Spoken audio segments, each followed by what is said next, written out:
Olá, sejam bem-vindos a mais um videocast do Cardio Papers. Meu nome é Fernando Figuinha, sou um dos editores do Cardio Papers. Aqui a gente ajuda a se atualizar em cardiologia, mesmo tendo pouco tempo para estudar. E o tema de hoje vai ser quando a gente ainda não deve usar os drugs. A gente discute muito as indicações dos novos anticoagulantes, que não são mais tão novos, né? Atualmente a gente tem chamado eles mais de anticoagulantes orais diretos ou drugs. Mas quando que a gente continua sem poder utilizar essas medicações? É isso que a gente vai tentar focar aqui. E eu vou passar nas indicações, focando principalmente em cardiologia, mas vou tentar passar aí nas indicações iniciais e quando que a gente ainda não deve utilizar, beleza?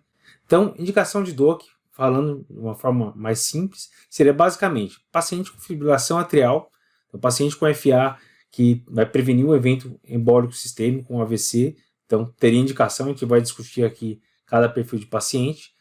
Cenário de perioperatório, principalmente no cenário de cirurgia ortopédica, né? Perioperatório de cirurgia de quadril ou de joelho, a gente tem uma evidência melhor para usar os novos anticoagulantes, os DOACs. E no cenário de tratamento de TVP e embolia pulmonar também tem evidência para usar os DOACs, certo? Aqui, hoje a gente vai focar mais na parte cardíaca, mais em relação às indicações IFA e quando que a gente não deve utilizar ainda no paciente com FA. Só relembrando brevemente, né, o que seriam os DOACs, para quem não está muito habituado, são 4 medicações que a gente tem disponível aqui no Brasil. Uma delas é um inibidor de trombina, que é a dabigatrana, e a gente tem 3 que são inibidores do fator 10A, que seria a rivaroxabana, apixabana e edoxabana, certo? Então, na verdade, quando a gente vai ver o nome deles, todos que têm o 10A no nome, né, o XA no nome, seriam as medicações que são o anti-10A, certo? Rivaroxabana, apixabana e edoxabana. Não vou ficar me aprofundando aqui em cascata de coagulação, fica tranquilo, é só para saber onde age cada um dos anticoagulantes. Boa e velha varfarina, a gente utiliza bastante ainda, e tem paciente que não tem opção, tem que ser varfarina. Onde que ela atua? Nos fatores de coagulação que são dependentes da vitamina K, que são os fatores 2, 7, 9 e 10. Lembra da regrinha? 2 mais 7, 9 com mais 1, 10. É o esquema para a gente lembrar aí os 4 fatores de coagulação. Então ele atua nesses 4 fatores que são dependentes da vitamina K. A apixabana, rivaroxabana e edoxabana atuam no 10A, que é o ponto central aí da cascata de coagulação, via intrínseca e extrínseca, e a dabigatana vai atuar lá no final da cascata de coagulação, na trombina, ou no fator 2A, certo? Só para saber onde atua cada uma dessas medicações.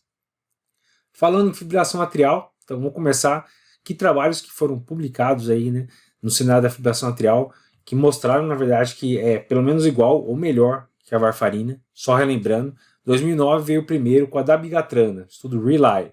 Então foram mais de 18 mil pacientes, compararam a dabigatrana 152 vezes ou dabigatrana 110 duas vezes contra a varfarina. Então aqui eles acabaram não ajustando para idade, não ajustando para a função renal. Basicamente eles testaram essas duas doses. E o que eles viram é que quando comparou 152 vezes contra a varfarina, dabigatrana foi superior, diminuiu em 35% o AVC em embolia sistêmica e não teve diferença em sangramento. Quando a gente foi para a dabigatrana 110 duas vezes, a dose menor, foi não inferior, então foi tão efetivo quanto a varfarina, mas diminuiu o sangramento, então foi mais seguro. 152 vezes foi mais potente. Então beleza, dabigatrana entrou no jogo, pode substituir no perfil de pacientes que foi estudado, obviamente. Na sequência, de 2011 veio o estudo ROCKET com a rivaroxabana, também desenho semelhante, mais de 14 mil pacientes, comparando rivaroxabana com varfarina, e aí era só uma dose, na verdade era 20 mg uma vez, ou se o paciente tivesse um clearance de creatinina entre 30 e 50 na época, você utilizaria 15 mg uma vez. Então dependia desse fator de correção. E o que o ROCKET mostrou? Mostrou que foi não inferior, então não foi melhor que a varfarina, foi não inferior, mas diminuiu a hemorragia intracraniana e diminuiu o sangramento fatal. Então beleza, mais um novo anticoagulante ou um DOAC entra na jogada aí para tratar esses pacientes com FA paroxística. Na sequência, a gente tem o estudo Aristotle, que foi com a apixabana. A apixabana também, mais de 18 mil pacientes, comparou varfarina com a dose de 5 mg duas vezes por dia, ou usar 2,5 duas vezes por dia também como correção. Então precisaria ter 2 de 3 fatores, que é uma idade maior que 80, ou um peso menor que 60, ou uma creatina maior que 1,5. Se tivesse 2 desses 3 fatores, receberia a dose menor, que é 2,5 duas vezes. E aqui, nesse estudo do Aristóteles, eles mostraram não só que foi superior à varfarina, então reduziu em 21% AVC e embolia sistêmica, como também reduziu o sangramento e até morte por todas as causas, reduziu 11%. Então, ótimo, mais um novo anticoagulante, um DOAC, mostrando que é benéfico. É melhor que todos os outros? Na verdade, como a gente teve algumas diferenças de CHADS na época, né, o CHADS-VASc que foi surgindo no mesmo tempo, a gente teve algumas diferenças nos estudos, não dá para a gente falar simplesmente pelo resultado que um é melhor que o outro. Mas o resultado do Aristóteles foi um resultado muito bom. E, por último, em 2013 saiu o Engage, que foi com o último DOAC disponível aqui, que é a edoxabana. Testou a dose de 60 mg uma vez por dia, ou 30 mg uma vez por dia, contra a varfarina, e as duas doses foram não inferiores. Também tiveram redução de sangramento. A dose, na verdade, de 30 mg uma vez por dia foi não inferior, mas bateu na trave para ser até inferior que a varfarina. Então sangra menos, mas também não é tão efetivo. Então beleza, esses 4 grandes estudos mostraram aí que os DOACs vieram para chegar, são uma boa opção para tratar nosso paciente com FA paroxística, que a gente está querendo evitar uma embolia sistêmica ou um AVC isquêmico. Mas, ponto importantíssimo aqui, esses trabalhos não incluíram pacientes com FA valvar, que seria uma estenose mitral moderada a grave, e nem pacientes com prótese mecânica. Então a gente precisava de outros estudos nesses cenários para a gente falar se realmente dá para usar DOAC para todo mundo. Esquece, FA usa DOAC. Será que isso é verdade? Vamos ver. Primeiro, quando a gente vai discutir prótese mecânica, a gente pode usar DOAC para todo mundo? Teve o primeiro estudo que testou isso, foi o estudo Realign com dabigatran, em 2013. Foi um estudo de fase 2 ainda, mas que foi interrompido precocemente, porque o grupo que está usando dabigatrana teve mais evento tromboembólico e teve mais sangramento. Então, além de ser menos efetivo, sangrou mais ainda. Então, eles pararam precocemente o estudo e acabaram meio abandonando essa ideia de tentar usar um DOAC para prótese mecânica, certo? Aqui a gente está falando de prótese mecânica, não de biológica. Eu vou falar de biológica também. Então, a gente ainda tem que, os DOACs ainda tem que se mostrar efetivos, por enquanto a gente deve utilizar sempre prótese mecânica varfarina, certo? Não tem muito jeito, essa é a única opção que a gente tem. Para prótese biológica, a gente teve um estudo também, um estudo brasileiro que saiu recentemente, que foi o estudo River. River, traga um riozinho aqui para lembrar do estudo, né? O estudo River, então, testou usar rivaroxabana para pacientes com FA paroxística e prótese biológica mitral. Então, aqui não tem nada de prótese mecânica, é prótese biológica, certo? Teria indicação de anticoagular porque tem FA. Qual que foi o resultado, então, do estudo River? Eles compararam, então, rivaroxabana 20 uma vez por dia contra a varfarina, com INR de 2 a 3, mais de 1.000 pacientes, e foi um estudo que foi não inferior. Então não foi melhor usar rivaroxabana, mas mostrou pelo menos que é igual à varfarina. Então quando for ver sangramentos maiores, a gente teve uma quantidade semelhante nos dois grupos, né? Quando vai ver o intervalo de confiança, o intervalo de confiança fica aqui entre 0,2 e 1,3. E quando a gente vai ver o desfecho primário, que é um composto de morte, evento cardiovascular maior ou sangramento maior em 12 meses, também não teve diferença. Teve um P menor que 0,001 para não inferioridade. Então não foi melhor, mas foi não inferior. Conclusão do River. Foi um estudo que mostrou então que rivaroxabana é pelo menos tão bom quanto varfarina para pacientes com prótese biológica. Então isso reforçou um pouco a gente considerar utilizar os DOACs nesse cenário de FA com prótese biológica, certo? Mecânica ainda é varfarina.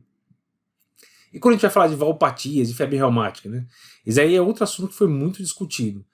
Isso não estava englobado da mesma forma nos 4 grandes estudos que eu acabei de discutir com os DOACs, e muita gente acabava extrapolando, escutando conversas aí de corredores de hospital, muita gente acabava extrapolando e acabava utilizando os DOACs nesses pacientes que tinham FA paroxística, que eram jovens e que tinham lá uma estenose mitral moderada, que tinham uma febre reumática prévia. Falaram, mas se deu certo lá nos outros estudos, por que não vai dar certo na febre reumática? E é isso que é a beleza da medicina baseada em evidência, a gente tem que mostrar que isso é verdade. E eles foram atrás disso. Para responder essa pergunta, eles fizeram um estudo chamado Invictus, que saiu em 2022 e deu muito o que falar. Aqui, só lembrando de um filme chamado Invictus, um filme bem interessante, né? Fala de rugby, o time da África do Sul, Nelson Mandela, etc. É um filme que vale a pena ver, Mas só lembrar, para gravar o nome desse estudo, é Invictus, que foi um estudo que saiu no New England também, então em 2022, testando rivaroxabana nesse cenário que a gente tinha dúvida. O paciente tem FA paroxística, só que ele tem uma doença reumática, febre reumática. Pode usar? Todo mundo achou que ia ser pelo menos não inferior, né? Vamos poder liberar finalmente DOAC nesse cenário. Então vamos ver o que foi esse estudo. Foi um estudo com 4.500 pacientes que tinham febre reumática diagnosticada e tinha pelo menos um desses 4, uma estenose mitral moderada ou grave, um Chades-Vasque maior ou igual a 2, contraste espontâneo ou trombo no ato esquerdo. Então, sendo febre reumática e tendo algum desses critérios, entrava no estudo, certo? Desfecho primário. Qual que era o objetivo principal? Era ver o tempo para ocorrer um infarto, AVC, embolia sistêmica ou morte vascular de causa desconhecida. Então, esse era o desfecho primário. E de segurança era o tempo para o primeiro sangramento maior, certo? Primeiro sangramento maior quer dizer que sangrou mais com a medicação. Esse estudo tem um segmento médio de um pouco mais de 3 anos. E desfechos secundários, eles tentaram ver os desfechos clássicos que a gente viu naqueles 4 grandes estudos, né? Desfecho composto de AVC e embolia sistêmica. Detalhe importantíssimo nesse estudo. A população era bem diferente do que a gente viu naqueles outros 4 estudos. Então aqui a gente tinha muito paciente mais jovem, a média de idade aqui foi 50 anos, né, pacientes com doença reumática, isso é esperado, e 72% eram mulheres.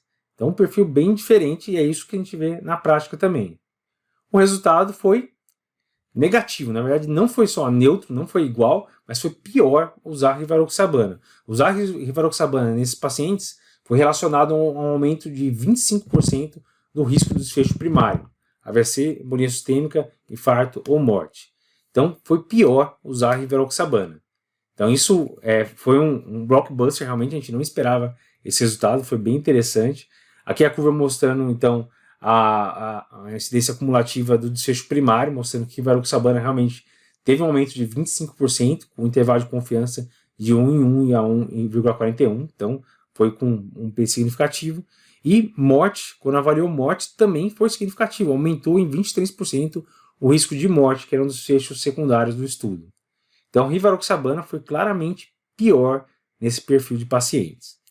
Então, apesar de muitos acharem que a evidência de DOAC poderia ser extrapolada para todos os pacientes com FA e estenose mitral reumática, a resposta aqui é que não. Varfarina continua sendo o tratamento padrão para pacientes com FA e estenose mitral reumática. Na verdade, no perfil que estava no estudo, né? Era estenose mitral moderada, a grave, um Chades-Vasque maior ou igual a 2, presença de contrato espontâneo ou trombo no ato esquerdo. São as 4 opções para a gente considerar usar varfarina, não usar rivaroxabana.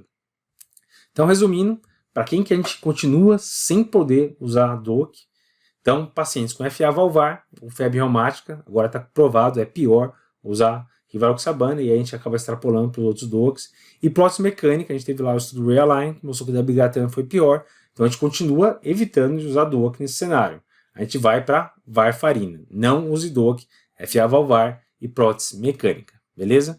O coagulante principal nesse cenário, a boa e velha varfarina, então ainda tem muito espaço para ela. Qual que é o NR que a gente deve atingir quando vai usar varfarina para esses pacientes? Então, se o paciente tem uma válvula nativa, não tem prótese, e FA, ele vai utilizar, então, o clássico, né? Um NR de 2 a 3, tem alguma valvopatia, mas não tem prótese nenhuma, NR entre 2 e 3. Prótese biológica, geralmente também entre 2 e 3. Se o paciente tem uma prótese mecânica aórtica só, também é 2 e 3. Prótese mecânica aórtica tem um risco menor de formar trombo. A prótese mecânica mitral, aí se tiver só ela, já tem que deixar entre 2,5 e 3,5. Tem que deixar um pouco mais intensa a anticoagulação.